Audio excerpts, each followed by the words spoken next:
Hello. Someone asked me on Twitter the other day to answer the question of what steps should those between the ages of 18 and 34 years of age take in preparation for the monetary destruction that central banks are inflicting upon the world today. And I thought the easiest way, rather than write about it, was just to make a video because I have thought about this question. I do have several answers. One is if you're at the younger end of that category, if you're 18 to 21 and just getting ready to go to college, I would say unless you are specifically studying a specific trade like medicine, architecture, engineering, or so forth, I would say delay your education at this point because as far as like a liberal arts education or a business education, I think there's a better way to use your money right now, especially with a business education. I would also say, if you don't agree with me, that delaying is the best thing to do right now, only because I believe that everyone to survive what's coming ahead in the game of the race to the bottom for central banks to try and devalue their currencies like the euro and the US dollar are racing to the bottom against the yen and the pound sterling and so forth. So I think a much better, one has to be much wiser in how you spend your money, and obviously university and college tuition is an extreme burden upon someone that is just venturing off on their own, leaving their parents' house. So I think it's a much better use of putting that money away right now and not going to school for the express reason that business education today is quite useless in my eyes. I mean, I don't use anything I learned either in undergrad or through my graduate degree of my MBA in what I do today, and I run my own business.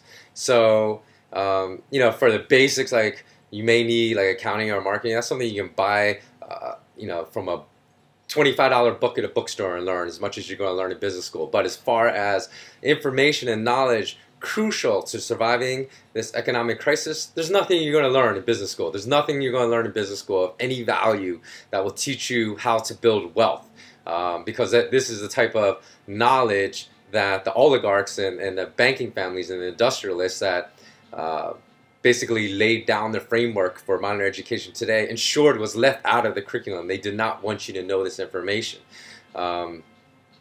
So the courses I believe you need to survive this global economic crisis and the central bankers' plot to deliberately devalue fiat currency all over the world would be courses like the history of gold and silver, fractional reserve banking, understanding central banks and their motives, how bankers have shaped media and education, the true definition of inflation, how money is created, and how money comes in to flow in the economy, how stock markets are rigged, how real estate markets are rigged, how commodity markets are rigged, and of course Austrian economics versus Keynesian economics. And I was also asked this question as well, as far as what schools in the West teach Austrian economics. And I know there are some, and you can easily find out just by Googling that.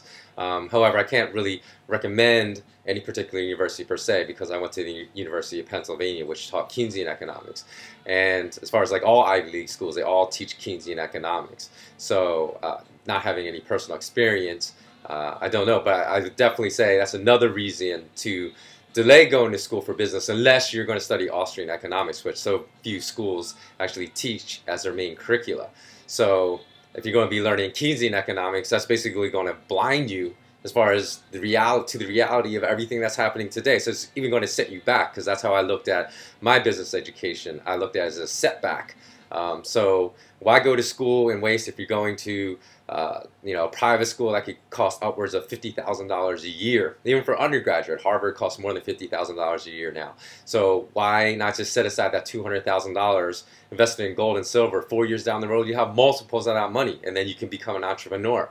So these are the type of reasons that I believe delaying your education, unless you're specifically going to learn Austrian economics in business school, or you're specifically going to school to learn a detailed trade like engineering, medicine, architecture, and so forth, then I believe delaying education is the best thing.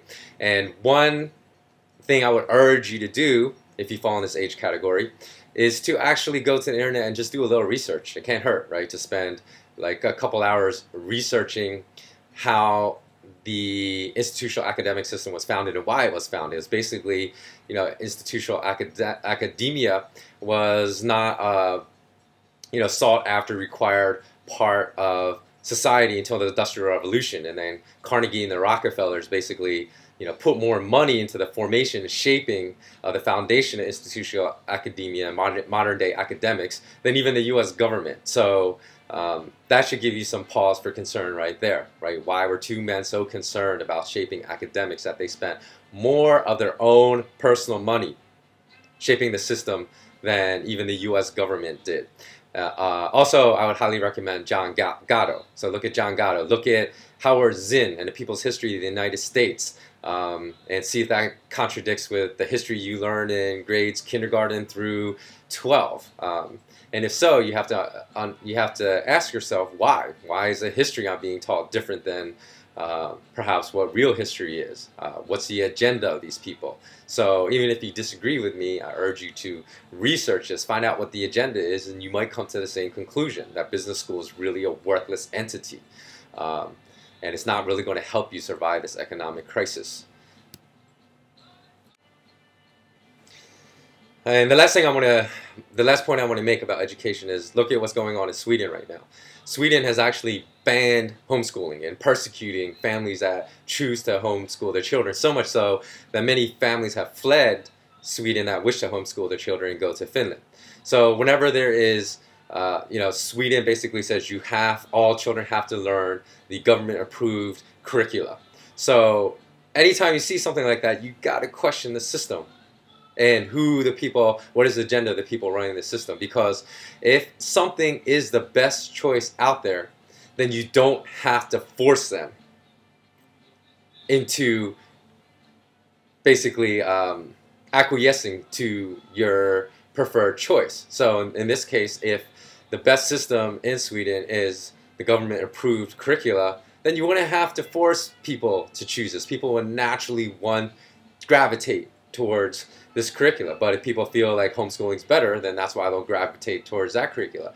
Or, in the case of money, that's why there's, like in the United States, there's no competitive money that's allowed to be created in competition to the US dollar. Because again, the US Federal Reserve and the government have to force people into using the US dollar. But if there was another form of money that was better, or people created another form of money that was not better, then nobody would choose to use it. So there would be no concern anywhere for competition because people will always gravitate towards their best choice. But the fact is, because better choices can be offered than government-approved education curricula, government and banking-approved fiat money, that governments have to mandate and force people to use the choice that they want people to use. Okay, so now I'm going to move on. So the second thing I would encourage people to do is that you are going to find over the next couple of years that you're going to be allocating a greater and higher percentage of your money to the basic necessities, to food, to energy, transportation, getting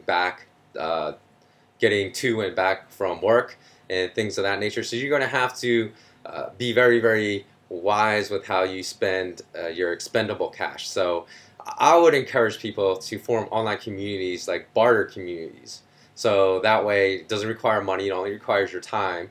But if you can offer a service to someone else in exchange for payment in cash, you accept some service that you would like from them, then bartering is a great way to get around the devaluation of currencies that central banks are going to inflict upon the people. Because I'm sure, as all of you have noticed, there have been some years recently where the dollar has been devalued by 15%, regardless of what the official government statistics are that are far less than that. So, the cost of living adjustment that your employer is going to give you is never going to equal that. When is your employer giving you a greater than 20% cost of living adjustment in your salary from year to year? It's not going to happen. So you're going to find that you're going to struggle more and more with devaluing purchasing power of your salary every year. So I would say you have to be smart about that. And what kind of rolls into that too is I would encourage people in this age group to think about becoming entrepreneurs instead of to desire climbing up the corporate ladder. Because if you're an entrepreneur in this society, number one, you're going to be contributing much more growth. Today, the problem in the U.S. is that primarily all the money is run through just the service industry, through the banking system that basically creates nothing positive for society. Even Paul Volcker, former U.S. Secretary of Treasury, said that the only positive contribution bankers made to society in the past several decades has been the ATM machine. Other than that, it's just fraud. It's just transference of wealth from the poor and the middle class to the wealthy. As you can see, the growth of income in the U.S. and the West has gone to the elite. Probably not even 1%, probably a fraction of 1% of people in the country. So no one's benefiting from the type of the sectors in the economy that are moving the most money around. So if you become an entrepreneur, you'll actually be doing something socially good, and you'll also be less dependent upon someone else.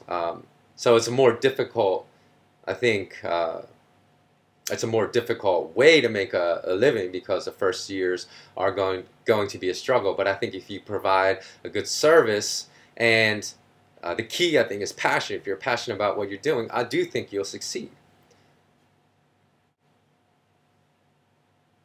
Passion trumps everything these days. So I truly believe if you pursue something that you're passionate about, that you will be successful, and that you could contribute to the economy in a positive way, producing positive services that make life better for everyone instead of taking away from the quality of life, as bankers have done recently, are going to continue to do as they continue to strip away the purchasing power of fiat currency in the next couple of years, and quite severely, I believe.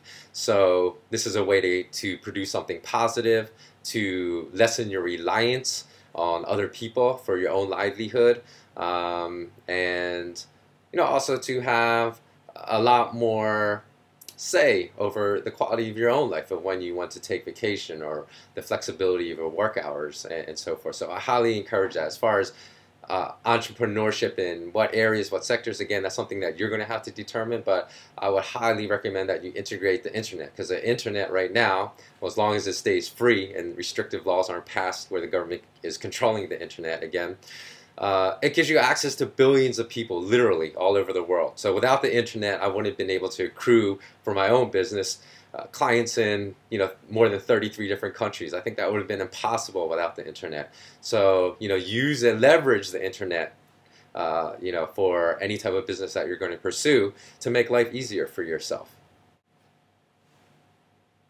And lastly, of course, buy physical gold and physical silver. You can watch other videos that I'll post in the future as far as why it's ludicrous that people are saying that gold and silver are a bubble right now. I think only banker shills and banker puppets would say that, or even bankers that wish to mislead you will say that. Occasionally I've seen like Goldman Sachs will say gold is at a top and sell gold, but I believe the only reason they do that is because they want to buy gold for their own proprietary accounts and depress the price of gold so they can buy it cheaper. So those are my tips for very general tips as far as how to survive this financial crisis, and I hope they've been helpful. And stay tuned, because I'll probably make videos that address this subject in the future as well. Okay, so long.